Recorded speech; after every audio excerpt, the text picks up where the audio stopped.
사도신경으로 신앙 고백 드림으로 새벽 예배 시작합니다. 전능하사 천지를 만드신 하나님 아버지를 내가 믿사오며 그 외아들 우리 주 예수 그리스도를 믿사오니 이는 성령으로 잉태하사 동정녀 마리아에게 나시고 본디오 빌라도에게 고난을 받으사 십자가에 못 박혀 죽으시고 장사한 지 사흘 만에 죽은 자 가운데서 다시 살아나시며 하늘에 오르사 전능하신 하나님 우편에 앉아 계시다가 저리로서 산자와 죽은 자를 심판하러 오시리라. 성령을 믿사오며 거룩한 공회와 성도가 서로 교통하는 것과 죄를 사하여 주시는 것과 몸이 다시 사는 것과 영원히 사는 것을 믿사옵나이다. 아멘. 이 아침에 우리에게 주시는 하나님의 말씀은 사사기 16장 15절에서 마지막 31절 말씀까지입니다. 사사기 16장 15절에서 마지막 31절 말씀까지. 말씀 찾으셨으면 한 목소리로 같이 읽습니다. 들릴라가 삼손에게 이르되 당신의 마음이 내게 있지 아니하면서 당신이 어찌 나를 사랑한다 하느냐. 당신이 이로써 3번이나 나를 희롱하고 당신의 큰 힘이 무엇으로 말미암아 생기는지를 내게 말하지 아니하였도다 하며 날마다 그 말로 그를 재촉하여 조름해 삼손의 마음이 번뇌하여 죽을 지경이라. 삼손이 진심을 드러내어 그에게 이르되 내 머리 위에 삭도를 대지 아니하였나니 이는 내가 모태에서부터 하나님의 나시린이 되었음이라. 만일 내 머리가 밀리면 내 힘이 내게서 떠나고 나는 약해져서 다른 사람과 같으리라 하니라. 들릴라가 삼손이 진심을 다 알려주므로 사람을 보내어 블레셋 사람들의 방백들을 불러 이르되 삼손이 내게 진심을 알려주었으니 이제 한 번만 올라오라 하니 블레셋 방백들이 손에 은을 가지고 그에게로 올라오니라. 들릴라가 삼손에게 자기 무릎을 베고 자게 하고 사람을 불러 그의 머리털 7가닥을 밀고 괴롭게 하여 본즉 그의 힘이 없어졌더라. 들릴라가 이르되 삼손이여 블레셋 사람이 당신에게 들이닥쳤느니라 하니 삼손이 잠을 깨며 이르기를 내가 전과 같이 나가서 몸을 떨치리라 하였으나 여호와께서 이미 자기를 떠나신 줄을 깨닫지 못하였더라. 블레셋 사람들이 그를 붙잡아 그의 눈을 빼고 끌고 가사에 내려가 놋줄로 매고 그에게 옥에서 맷돌을 돌리게 하였더라. 그의 머리털이 밀린 후에 다시 자라기 시작하니라. 블레셋 사람의 방백들이 이르되 우리의 신이 우리 원수 삼손을 우리 손에 넘겨주었다 하고 다 모여 그들의 신 다곤에게 큰 제사를 드리고 즐거워하고 백성들도 삼손을 보았으므로 이르되 우리의 땅을 망쳐놓고 우리의 많은 사람을 죽인 원수를 우리 신이 우리 손에 넘겨주었다 하고 자기들의 신을 찬양하며 그들의 마음이 즐거울 때에 이르되 삼손을 불러다가 우리를 위하여 제주를 부리게 하자 하고 옥에서 삼손을 불러내매 삼손이 그들을 위하여 제주를 부리니라. 그들이 삼손을 두 기둥 사이에 세웠더니 삼손이 자기 손을 붙든 소년에게 이르되 나에게 이 집을 버틴 기둥을 찾아 그것을 의지하게 하라 하니라. 그 집에는 남녀가 가득하니 블레셋 모든 방백들도 거기에 있고 지붕에 있는 남녀도 3,000명 가량이라. 다 삼손이 제주 부리는 것을 보더라. 삼손이 여호와께 부르짖어 이르되 주 여호와여 구하옵나니 나를 생각하옵소서. 하나님이여 구하옵나니 이번만 나를 강하게 하사 나의 두 눈을 뺀 블레셋 사람에게 원수를 단번에 갚게 하옵소서 하고 삼손이 집을 버틴 두 기둥 가운데 하나는 왼손으로 하나는 오른손으로 껴 의지하고 삼손이 이르되 블레셋 사람과 함께 죽기를 원하노라 하고 힘을 다하여 몸을 굽히매 그 집이 곧 무너져 그 안에 있는 모든 방백들과 온 백성에게 덮이니 삼손이 죽을 때에 죽인 자가 살아있을 때에 죽인 자보다 더욱 많았더라. 그의 형제와 아버지의 온 집이 다 내려가서 그의 시체를 가지고 올라가서 소라와 에스다올 사이 그의 아버지 마노아의 장지에 장사하니라. 삼손이 이스라엘의 사사로 20년 동안 지냈더라. 아멘. 오늘은 함께 읽으신 사사기 16장 15절에서 31절 말씀을 중심으로 다시 자라기 시작하니라 라는 제목의 말씀으로 잠시 은혜를 나누겠습니다. 어제 말씀을 통해서 우리는 삼손의 어리석음과 교만을 보았습니다. 그는 들릴라의 뻔한 유혹에도 불구하고 그녀를 계속 가까이 합니다. 죄의 강력함과 집요함을 그냥 간과해버린 채 죄의 유혹을 뿌리치지 않고 계속 그 죄의 자리에 머무는 그의 모습을 우리는 보게 됩니다. 이제 오늘 말씀은 결국 그 죄로 인해서 넘어지고 마는 그 삼손의 모습을 보게 됩니다. 그는 누구보다도 강한 그런 사람이었지만 여자에게만큼은 한없이 약한 남자였습니다. 사단은 그것을 알고 집요하고 교묘하게 파고드는 모습을 보게 됩니다. 결국 삼손은 들릴라의 유혹에 그녀의 이름처럼 연약하게 되어져서 넘어지고 맙니다. 본문 15절과 16절에 보면 이제 들릴라는 삼손을 달달 볶습니다. 나한테 사실을 말하지 않으면서 어떻게 나를 사랑한다고 할 수 있느냐라고 말하면서 삼손을 계속 이렇게 조릅니다. 동서고금을 막론하고 여인이 삐지는 것을 남자들은 가장 두려워합니다. 그러면 남자들은 쩔쩔매죠. 그렇게 들릴라는 완전히 삐져서 삼손을 날마다 괴롭게 합니다. 그런데 16절에 보니까 재촉하여 조르다라는 이 표현이 나옵니다. 이 말을 원어로 보면 압축하다, 쥐어짜다 이런 뜻이 있습니다. 그러니까 이 들릴라는 그렇게 매일 삼손을 압박하고 쥐어짜고 코너로 그렇게 몰아넣었던 겁니다. 이쯤 되면 차라리 그 들릴라와의 그 관계를 정리하고 떠나는 게 현명했습니다. 지금이라도 늦지 않았습니다. 그렇지만 삼손은 너무나 어리석게도 결국은 그 들릴라에게 진실을 말해주고 맙니다. 17절에 삼손이 진심을 드러내어 그에게 이르되 내 머리 위에는 삭도를 대지 아니하였나니 이는 내가 모태에서부터 하나님의 나실인이 되었음이라. 만일 내 머리가 밀리면 내 힘이 내게서 떠나고 나는 약해져서 다른 사람과 같으리라 하니라 그럽니다. 들릴라가 자신을 배신할 것이라고 하는 걸 알면서도 삼손은 그 들릴라에게 진실을 말해버리고 맙니다. 그만큼 삼손이 들릴라에게 깊이 빠져 있었던 걸 알 수 있습니다. 그런데 이것이 결코 남의 이야기가 아닙니다. 우리도 죄를 지을 때 가만히 한번 생각해 보십시오.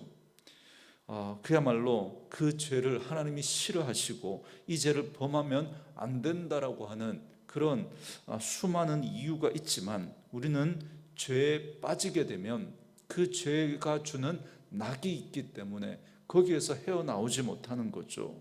그래서 결국 그 죄를 떠나지 못하고 그 죄를 짓고 맙니다. 어제 말씀드린 대로 죄는 보암직도 하고 먹음직도 하고 지혜롭게 할 만큼 탐스럽기도 합니다. 그 잠깐의 행복, 그 잠깐의 유혹 때문에 우리는 망할 줄을 알면서도 죄를 짓는 거죠. 마치 불나방처럼 불을 향해서 뛰어들고 마는 그런 어리석은 모습을 삼손에게서 우리 지금 보는 것처럼 우리에게서도 우리는 볼 수 있습니다. 바로 우리의 모습인 거죠. 사실 우리는 삼손을 어리석다고 비난할 그런 처지가 못 됩니다. 삼손은 자신의 긴 머리에 힘의 원천이 있음을 이제 그 들릴라에게 말해줍니다. 그렇지만 사실 삼손의 머리가 길다고 거기서 힘이 나왔던 건 아닙니다. 삼손의 힘의 원천은 하나님이었던 거죠. 긴 머리가 아닙니다. 그렇지만 그 긴 머리는 삼손이 하나님 앞에서 구별되었던 표시였고 삼손이 비록 나실인으로서의 그 서원을 제대로 그렇게 지키지 못했지만 그래도 하나님을 생각하고 그래도 하나님을 의지하며 살고 있음을 말해주는 마지막 표시가 긴 머리였습니다. 그런데 그 머리카락조차도 잘라버린다면 이제 삼손은 그나마 지키고 있었던 나실인의 그 규례를 완전히 다 어기는 것이 되어버리고 맙니다. 그렇기 때문에 그 긴 머리카락마저 잘려버린다면 이는 하나님께 붙들려 있기를 거부하고 하나님의 능력을 완전히 거부하는 것이 되어버리고 마는 것입니다. 그래서 18절에 보면 들릴라는 여자의 직감으로 이번에는 진실이라는 사실을 알아차립니다. 그래서 블레셋의 방백에게 가서 삼손을 잡으러 오라고 그렇게 말을 하죠. 이에 블레셋 방백들은 군사를 거느리고 그녀에게 약속한 은을 가지고 그녀의 집으로 향합니다. 그래서 어떤 일이 벌어졌습니까? 19절에 들릴라가 삼손에게 자기 무릎을 베고 자게 하고 사람을 불러 그의 머리털 7가닥을 밀고 괴롭게 하여 본즉 그의 힘이 없어졌더라 그럽니다. 들릴라는 삼손을 자기 무릎에 재우고는 7가닥으로 늘어진 그의 머리카락을 밀었습니다. 그리고 그녀는 삼손을 괴롭게 하여 보았다 그렇게 말씀하죠. 이 부분도 원어로 보면 들릴라가 삼손을 제압하기 시작했다 이렇게 되어 있습니다. 천하의 삼손도 머리카락이 잘리고 나니까 마지막으로 하나님 앞에 그렇게 구별되었던 나실인으로서의 그 규례마저 다 이제는 어겨버리고 나니까 여인 하나도 제대로 당해내지 못하는 신세가 되어버리고 말았던 겁니다. 그의 특별한 힘이 사라진 것이죠. 하나님께서 이미 그를 떠나셨기 때문에 일어난 일입니다. 그런데도 삼손은 하나님이 자기를 이미 떠나셨다는 사실조차도 깨닫지 못하고 있습니다. 결국 삼손은 블레셋에 잡혀가서 두 눈이 뽑히는 그런 고통을 당하고 노예로 전락해서 날마다 그 소가 끄는 그 맷돌을 자기가 그렇게 끌면서 돌려야 했습니다. 그런데 22절에 이르러서는 놀라운 대반전이 시작됩니다. 바로 그의 머리털이 어느새 다시 자라난 겁니다. 이는 우리가 미처 깨닫지 못할지라도 하나님의 은총이 우리 삶 속에 역사하고 있다라고 하는 이 사실을 삼손의 그 머리털이 다시 자라는 것을 통해서 상징적으로 우리에게 보여주고 있는 것입니다. 그 머리카락 자체가 여러분 힘이 있고 능력이 있는 것이 아닙니다. 그렇게 보시면 안 되죠. 그런 삼손에게도 하나님은 계속해서 은혜를 베풀고 계셨던 거예요. 그래서 삼손은 결국 블레셋의 심장부인 다곤 신전에서 기둥을 무너뜨립니다. 그때 그는 그곳에 있던 블레셋 사람 3,000명을 몰살시키고 삼손도 함께 장렬하게 최후를 맞이하게 됩니다. 이처럼 삼손은 들릴라의 유혹과 집요한 그 괴롭힘에 의해서 사실을 실토하는 치명적인 실수를 범하고 블레셋에 의해서 무기력하게 잡혀서 고통을 당하게 되었지만 그러나 하나님은 그 일마저도 합력하여 선을 이루어내시는 하나님이십니다. 그래서 블레셋을 심판하시고 이스라엘을 구원하시는 하나님의 은혜를 베풀어 주십니다. 그래서 오늘 본문은 삼손의 혁혁한 그 공에 의해서 이룬 그 일에 대해서 평가하기를 30절에서 삼손이 죽을 때 죽인 자가 살아있을 때 죽인 자보다 더욱 많았더라 그럽니다. 더욱이 이때 죽은 사람은 그냥 평범한 블레셋 사람이 아니죠. 블레셋의 방백 이 5명을 포함한 이 블레셋의 최고의 지도자들이었습니다. 그렇기 때문에 단순히 숫자적으로 3,000명이 아니라 블레셋에 그야말로 치명적인 타격을 입혔던 거예요. 거기에 그 다곤의 신전에 들어가서 그 삼손을 이렇게 희롱하면서 봤던 이 사람들은 정말 이스라엘의 VVIP였던 거죠. 그런 사람들이 지금 이 신전에서 삼손과 함께 죽음을 맞이하게 된 겁니다. 이로 인해서 이스라엘이 완전히 구원을 얻은 것은 아니었지만 블레셋의 지배력은 급속도로 그렇게 약해지게 됩니다. 그러면서 여기서 한 가지 중요한 질문을 우리는 하게 되는데, 하나님은 삼손의 그 약점과 허물마저 사용하셔서 하나님의 뜻을 이루셨는데, 그렇다면 그렇게 쓰임받은 삼손은 어떻게 되었는가라는 것입니다. 그냥 그렇게 도구로만 쓰임받고 불신앙 가운데 죽은 것으로 끝이 난 것인가? 여러분, 우리는 어떻게 이 부분을 생각할 수 있겠습니까? 28절에 보면 삼손은 마지막에 하나님께 이렇게 부르짖지 않습니까?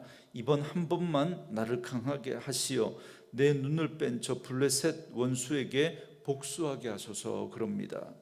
여러분, 이 말씀만 보면 삼손이 마치 마지막까지 자기 개인적인 복수심에서 또 이런 행동을 한 것으로 그렇게 생각할 수 있겠지만, 그래서 이 삼손을 비운의 사사로 그렇게 우리는 여깁니다. 그렇지만 성경의 히브리서 11장 32절에 보면 삼손을 믿음의 인물로 인용을 하고 있습니다. 삼손뿐만 아니라 기드온이나 바락이나 입다까지도 믿음의 용사로 언급하고 있는 것을 보게 됩니다. 우리는 이 사실을 통해서 삼손을 비롯한 그 사사들이 비록 변질되고 타락하고 자기 욕심을 따르는 이기적인 그런 모습으로 참 안타까운 그런 모습들을, 그의 인생의 마지막의 모습들을 우리가 보지만, 그러나 그들의 그 실수와 그 허물까지도 하나님이 사용하셔서 이스라엘을 구원하셨다라는 사실을 우리는 다시 한번 깨닫게 됩니다. 그러므로 우리는 삼손과 사사들의 이야기를 통해서 분명히 알아야 합니다. 그것은 바로 하나님이 택정하신 사람은 그를 향한 하나님의 정하신 뜻이 반드시 이루어진다라고 하는 것입니다. 그 과정을 통해서 우리를 연단하시고 죄를 버리고 회개하도록 하시고 온전히 헌신하도록 이끌어 가십니다. 그럼에도 불구하고 그 하나님의 이끌림 가운데 그렇게 잘 따라가는 그런 사람들도 있지만, 그렇지 못해서 그의 과정이 순탄치 못하고 아픔이 있고 고통이 있고 또 안타까움이 있지만 결국 그를 향하신 하나님의 뜻은 이루어지고야 만다는 겁니다. 그런데 중요한 건 그 길을 기쁘게 순종하며 갈 것인가, 그래서 하나님을 기쁘시게 할 것인가, 아니면 그 길을 힘들고 어렵게 가면서 하나님의 마음을 아프게 하면서 갈 것인가 라고 하는 것입니다. 그것은 우리의 자유의지와 선택에 달려 있는 것입니다. 그러나 근본적으로 우리의 삶은 하나님의 주권과 은혜 안에 있다는 사실을 여러분 분명히 기억하셔야 합니다. 언젠가 소요리 문답 강의하면서 자유의지에 대한 부분을 선택하면서 그 자유의지와 하나님의 주권을 우리가 어떻게 이해할 것인가 하면서 제가 예를 들어서 설명해 드렸던 거 기억나십니까? 다리를 건너갑니다. 그 다리에 폭이 있지 않습니까? 그런데 아이가 앞서가면서 부모는 뒤따르면서 그 아이가 걸어가는 그 모습을 지켜봅니다. 자꾸 난간으로 위험하게 자꾸 가면 그렇게 하지 마라, 그렇게 하지 마라. 엄마가 계속 나무라죠. 부모가 나무라다가 그 선을 넘게 되면 어떻게 합니까? 그 아이의 손을 잡아서 가지 못하도록 그렇게 해서 끌고 가시는 거죠. 만약에 우리가 하나님의 말씀에 순종하면서 길을 걸어간다면 그 난간의 폭만큼의 자유의지를 가지고 선택하면서 기쁘게 그 길을 걸어갈 수 있지만, 자꾸 우리가 그 폭을 넘어서게 되면 결국 하나님의 주권에 의해서 결국은 우리가 그 다리를 건너가지만, 그러나 고통스럽게 하나님의 마음을 아프게 하면서 그렇게 길을 건널 수밖에 없는 것입니다. 그래서 오늘도 이 삼손의 이런 모습을 보면서 그의 안타까운 그 모습, 얼마든지 하나님 앞에 멋지게 쓰임받고 정말 그렇게 사역할 수 있었지만 그의 안타까운 비운의 모습을 보면서 우리는 다시 한번 하나님 앞에서 우리가 어떤 모습으로 살아야 하는지를 생각해 보게 됩니다. 그래서 오늘도 저와 여러분이 예수 믿기 전에 우리가 마음대로 살았지만 이제는 예수 믿고 난 이후에는 내 인생이 내 것이 아니라 하나님 안에 붙들려진 인생이고 라는 사실을 기억하시고, 결국 우리가 하나님의 그 주권 가운데 있다는 사실을 인정하셔서 우리가 하나님의 앞에 그 부르심의 그 길을 걸어갈 때 하나님이 우리에게 주신 그 자유의지를 가지고 기쁘게 사역하면서 하나님의 마음을 아프게 하는 것들이 아니라 하나님의 마음을 기쁘게 하면서 우리 안에도 참된 기쁨과 행복을 가지고 그렇게 그 길을 걸어갈 수 있는 그런 저와 여러분들의 인생 되어질 수 있기를 주의 이름으로 축원합니다. 이 시간 우리 주신 말씀 묵상하면서 이 찬양 함께 들으시면서 기도하는 시간 갖도록 하겠습니다.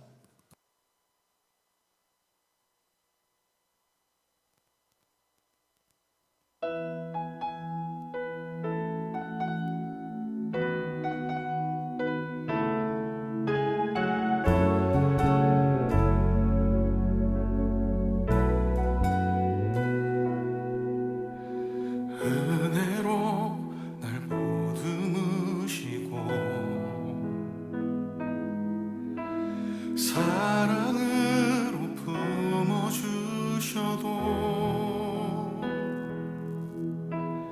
내 마음 한 자락도 지키지 못하는 이 모습 부끄럽습니다. 따스한 곁을 내어주신 주님 앞에 나갑니다. 표현 못할 긍휼로 나를 붙드시는 주 이름 바라봅니다. 매일 마주한 슬픔을 견뎌나가며 주 예수의 마음을 닮아가네. 두려운 걸음마다 주가 동행하니 주를 시하며 오늘을 걷네. 주의 신실한 소망을 깊이 담으며 주 예수의 풍요를 채워가네. 하나님의 자녀로 명예 지켜가며 기뻐진 삶을 주께 드리네.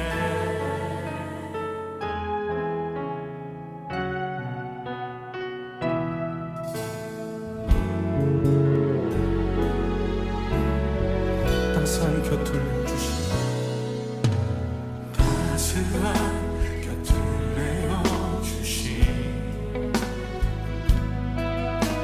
주님 앞에 나갑니다. 표현 못할 긍휼로 나를 붙드시는 주 이름 바라봅니다. 매일 마주한 슬픔을 견뎌나가며 주 예수의 마음을 닮아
삶을 주께 드리네.